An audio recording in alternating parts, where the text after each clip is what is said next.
Hello students, 365 days current affairs में आप सबका स्वागत है। थोड़ा डिले होने का रीजन होता है कि एडिटिंग टीम को थोड़ा टाइम लग जाता है कभी कभार चीजें करने में। तो उसके लिए मैं आपको पर्सनली सॉरी बोलता हूँ। कभी कभार ऐसी चीजें हो जाती हैं भाई, कभी नेट नहीं आता, कभी कुछ नहीं आता, वरना लेक्चर आपके टाइमली आते हैं। आज एक बहुत बड़ी खबर है, जैसे आपको मैं पहले बता चुका कि तालिबान जो है ऑलमोस्ट पूरे अफगानिस्तान पे कैप्चरिंग करने पे लगा हुआ है। तो ये अब कांधार तक पहुंच चुका है, कांधार भी इसके कंट्रोल में आ चुका है ऑलमोस्ट।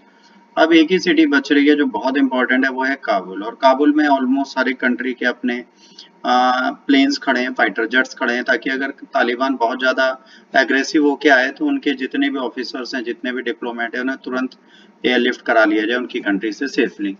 अब इसी टेंशन में जाहिर सी बात है, आपको पता है पाकिस्तान बहुत इंपॉर्टेंट है। इंडियन डिप्लोमेट्स जितने भी और जितने सिक्योरिटी ऑफिसर्स हैं, उन सबको हमने भी कांधार से वापस बुला लिया है।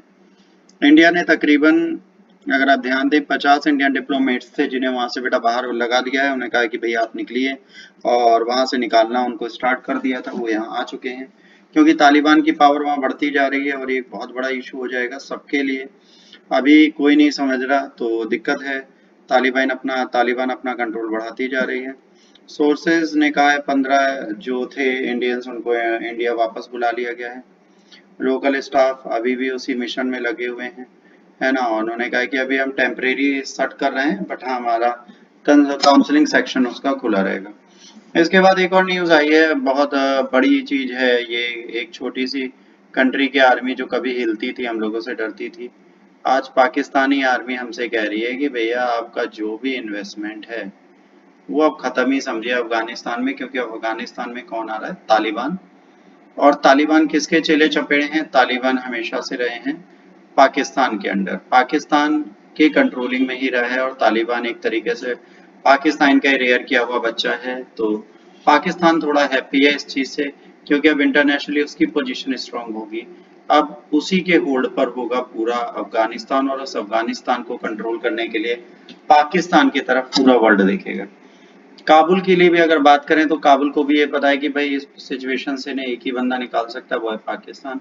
तो पाकिस्तान से बोला गया भाई तालिबान से हमारी टॉक्स को दोबारा रिज्यूम करा दीजिए, ये ऑन होल्ड है, इससे हमें दिक्कत हो रही है। बैठ के सुलह समझौते कर लेते कि डेमोक्रेसी यहाँ पे कैसे चलेगी, रूलिंग कैसे चलेगी। एक बहुत बड़ी चीज आती है, क्योंकि जब इंटरनेशनली एक यूएसए जिसने 20 साल के बैटल को आप जाके खत्म किया है और अपनी पूरी आर्मी निकाल ली, और सिर्फ ये नहीं, नाटो ने भी अपनी निकाल ली, अदर कंट्रीज ने जितनी आर्मीज अपनी लगाई थी वो सब हटा दी।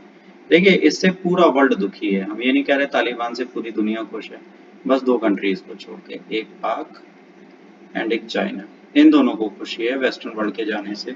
इंडिया डिप्लोमेसी एक ही चीज कहती है कि भाई हम डेमोक्रेसी को प्रोवाइड कराते हैं, हम इन लोगों को बिल्कुल मोटिवेट नहीं रखना चाहते। तो ये डेमोक्रेसी चाहते थे अफगानिस्तान में, उसके लिए इन्होंने 3 बिलियन से ऊपर का इन्वेस्टमेंट भी कर रखा है वहां पर। अब वो सारा इन्वेस्टमेंट जाते हुए दिख रहा है। पाकिस्तान की जो गवर्नमेंट थी वो भी चाहती थी कि भाई इंडिया वहां से थोड़ा अपना इंटरेस्ट हटाए, और अफगानिस्तान में अब जो तालिबान है वो डेमोक्रेटिक गवर्नमेंट के बिल्कुल अपोजिट चलेगा। इसके बाद तालिबान जो है जब गया, तो अभी जाहिर सी बात है इस कंसर्न को देखते हुए जयशंकर गए हैं। इन्होंने वायलेंस यहाँ पे जो हो रहा है इसके अगेंस्ट बोला है ना।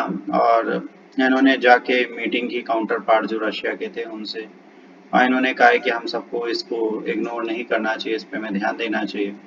प्राइवेट अफगानिस्तान के chairman how council of reconciliation के हैं, उन्होंने पीस टॉक के लिए बात की। तालिबान के अब्दुल्ला सीक्रेट विजिट भी की, ठीक है इंडिया। और ये भी चाह रहे हैं कि भाई कोशिश करें इस चीज़ को हटाने के लिए। पर वहाँ पे जो सिक्योरिटी की हाई रिस्क चल रहे हैं, और तालिबान से देखिए, तालिबान जब आ जाएगा तो तालिबान के साथ जितने भी एंटी इंडियन टेररिस्ट ग्रुप्स हैं वो भी तालिबान के साथ हाथ मिला लेंगे। तो फ्यूचर में तालिबान इंडिया में भी टेररिस्ट अटैक कर सकता है, इसको हम डिनाई नहीं कर सकते।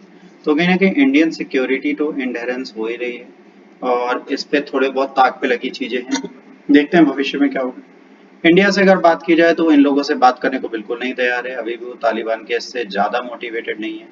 वो डेमोक्रेसी ही चाहता है। डेमोक्रेटिक मैनर में अगर ये लोग भी रूलिंग करते हैं तो ठीक है भाई। अभी भी हम एयर इंडिया का हाईजैक नहीं भूले, अभी भी हम इन लोगों के द्वारा की गई चीज़ों को नहीं भूलें। तो अभी हमें तो टाइम लगेगा कि हम इनको हील करें। और ये कहीं ना कहीं टेररिस्ट एक्टिविटीज़ करते हैं जो पीसफुल नेशन है, जो डेमोक्रेसी को चाहते हैं, इनके अगेंस्ट है। तो इंडिया इसमें एक बड़ा नाम है। जो इनके अगेंस्ट है यूएसए, यूरोपियन यूनियन पूरा, जापान, ऑस्ट्रेलिया, ये सब इनका साथ, साउथ कोरिया, ये सब इनका साथ नहीं देंगे। पाकिस्तान एंड चाइना को छोड़ दें, बाकी ये सब इनके अगेंस्ट ही खड़े मिलेंगे।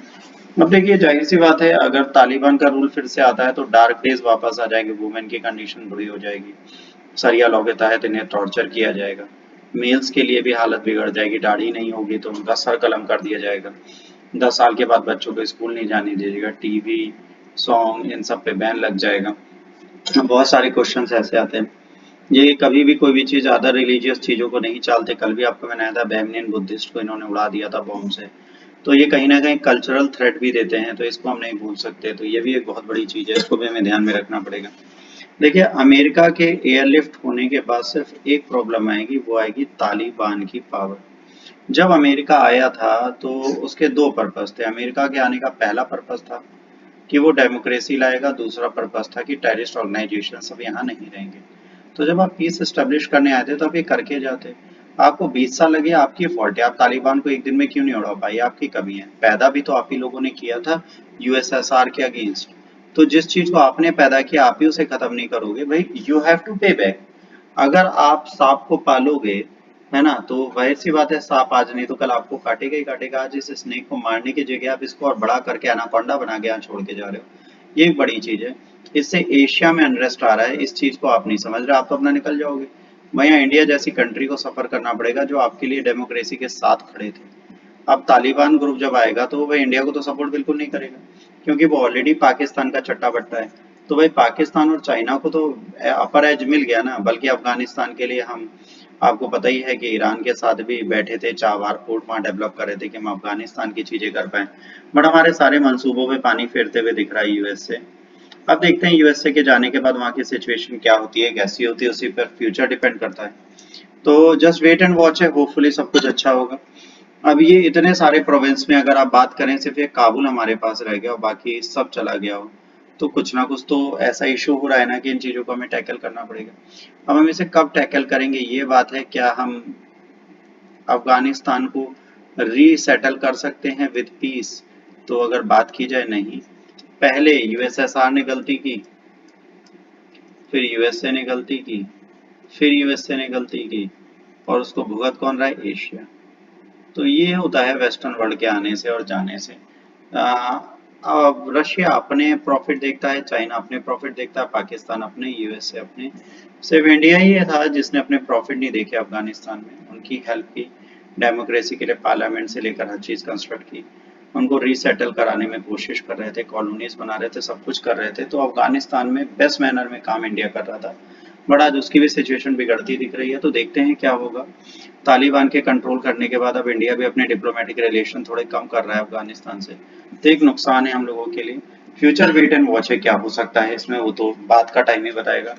तो आज इस लेक्चर में इतना ही। अगर आपको लेक्चर अच्छा लगा हो तो बेटा लाइक, शेयर और सब्सक्राइब करना ना भूलें। और कोई भी इशू है तो आप इसे डिसलाइक कर सकते हैं, हमें कोई प्रॉब्लम नहीं, वरना लाइक और बेल आइकन जरूर दबा दीजिए। आप मुझे इंस्टाग्राम पे फॉलो कर सकते हैं मेरी इस आईडी से, और आप कुछ भी चाहे मुझसे पूछ सकते हैं। आज के लिए इतना ही। God bless you all, take care, bye bye.